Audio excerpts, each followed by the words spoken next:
Vote দেওয়ার পর আঙুলে লাগানো হয় কালি, যাতে সেই ভোটার আবার ভোট দিতে না পারেন। আর ঠিক সেখানেই একটা নতুন ছক কষেছে তৃণমূল। এমনটাই দাবি করছেন রাজ্যের বিরোধী দলনেতা শুভেন্দু অধিকারী। তিনি ভবানীপুরের বিজেপি প্রার্থী। তিনি দাবি করছেন যে ভবানীপুরে ছাপ্পা ভোট দেওয়ার জন্য তৃণমূল নকল আঙুল কিনেছে।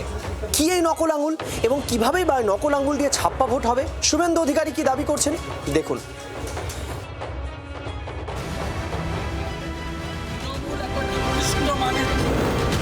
ভোটের কয়েক ঘন্টা আগে নকল আঙুল নিয়ে সরগরম ভবানীপুর। এই কেন্দ্রের বিজেপি প্রার্থী শুভেন্দু অধিকারী দাবি, ভবানীপুরে ছাপ্পা ভোট দিতে নতুন ফোন দিয়ে এসেছে শাসক দল তৃণমূল। কি সেই ফোনটি? বিরোধী দলনেতা দাবি, ভবানীপুরে মমতা বন্দ্যোপাধ্যায়কে জেতাতে নকল আঙুল কিনেছেন ৭৪ নম্বর ওয়ার্ডের তৃণমূল কাউন্সিলর দেবলীনা বিশ্বাস। তাও এক আধটা নয়, ৭৫০টি। এই নকল আঙুল দিয়েই নাকি একের পর এক ছাপ্পা ভোট দেবে তৃণমূলের লোকজন। তৃণমূল এত নিকৃষ্ট মানের চোর, ভোট চোর, এবারে করতে দেব না।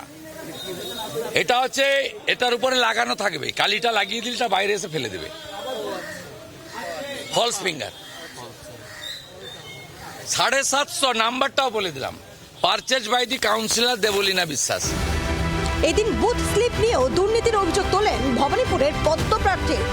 কোনো চুরি করতে দেব না। ৩,৮১০ বিএলও স্লিপ ফিরে এসেছে, তাদেরকেও চিহ্নিত করে দিয়েছে আমরা বুথে বুথে।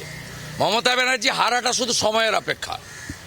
শুভেন্দু অধিকারী একদম ৪ তারিখে লাস্ট মেশিন গোনা পর্যন্ত তৃণমূলকে কিভাবে ছুটাতে হয় এটা আমি জানি। তৃণমূল শিবিরের তরফে সব অভিযোগ উড়িয়ে দেওয়া হলেও দরজা থামার নাম নেই। ক্যামেরায় প্রণয়ের সঙ্গে অরণ্যের রিপোর্ট, জি ২৪ ঘন্টা।